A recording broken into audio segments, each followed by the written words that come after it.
Hey, Southern Alliance Math Industry, and we are going to take a look at expanding and condensing logarithms. So this video is going to practice two problems, one that expands and one that condenses. In the last video, we've been learning about all the different logarithmic materials and all the different logarithmic identities. So, hey, here's the first problem. Expand? How are we supposed to expand this when there's a lot going on at the same time? Well, if you're trying to expand this kind of problem, it's easier to just do things one at a time.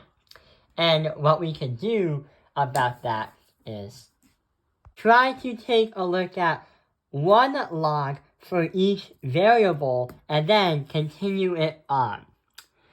When you expand something, you're trying to look for many logs because the problem is supposed to make the answer a lot longer. So here's what we have to do. Let's try to come up with some parts that can help us understand how to rearrange them. Because all we see is an equation. What we can do is take it apart, then make a much longer equation. Just like taking apart a robot to make a new one. Oh, and yeah, that's my robotic stuff over there. So let's get started. Let's take a look at the 4c squared. What can we do?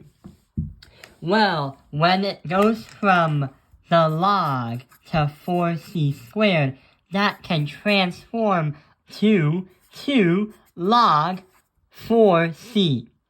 The exponent goes to the other side. So that is going to be part number 1, 2 log 4c.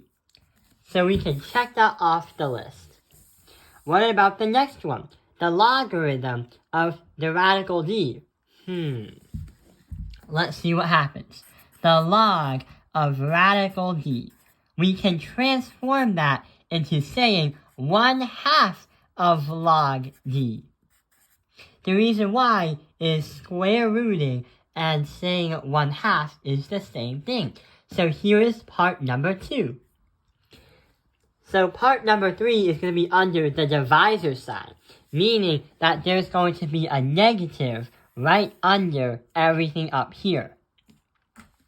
The one right over here, b squared, we're going to say the log of b squared. But what is that going to turn into? That's going to transform to 2 log b. See how we're rearranging the parts?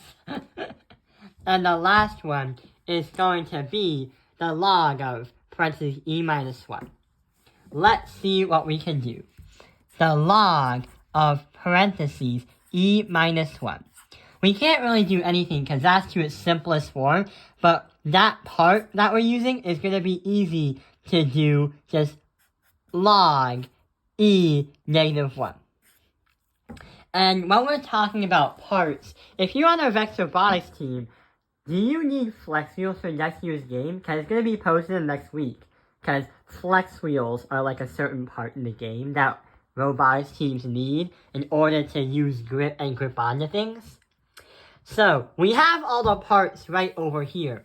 But what can we do to rearrange them so it would expand right over here? So take a look at these two parts right up here. 2 log 4c, 1/2 log d. What we could do is, since they're above the divisor sign, these are actually being multiplied. When you multiply logs, you are going to add them. So with these things, you're going to get 2 log 4c, add that by 1/2 log d. So I wrote them right over here. 2 log 4c plus 1/2 log d. So those are the two parts that we began with. Then we have a divisor sign.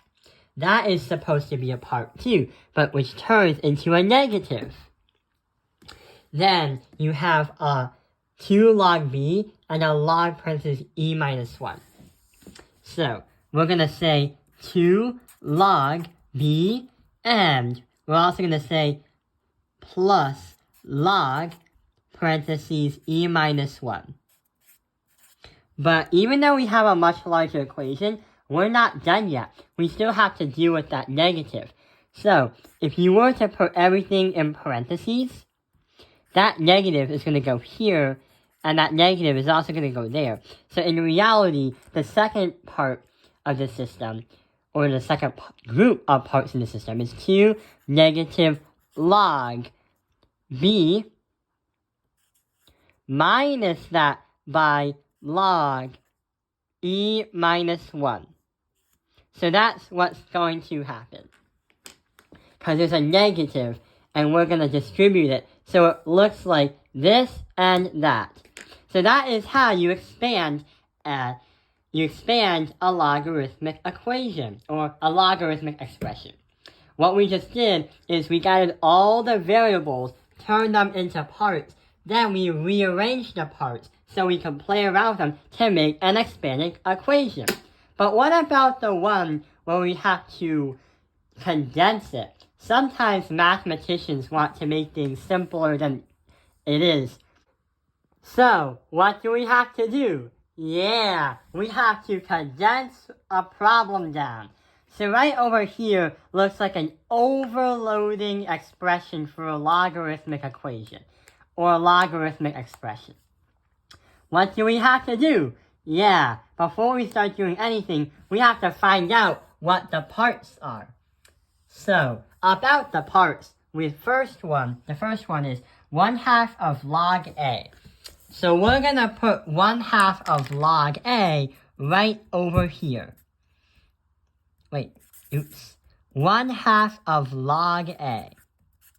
That is going to transform into log A squared.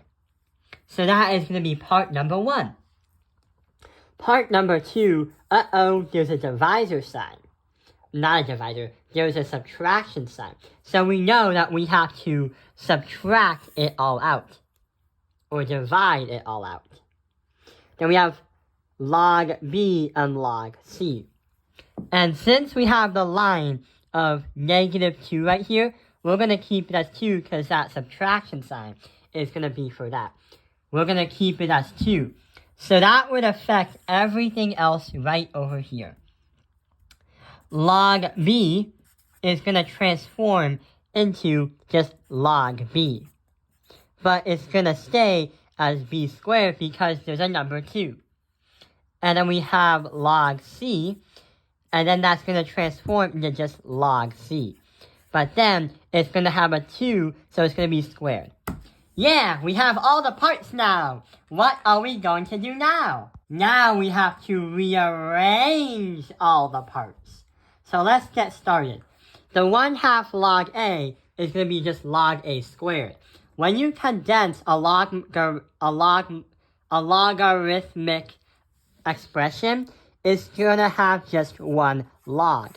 Because it's trying to simplify everything down to its teeny bit. So it makes it a lot more understandable for you and mathematicians to try and figure out. So the log. We are going to put on the top A squared because of the part that we created. Then there's a subtraction sign right over here. So we're going to divide that right here.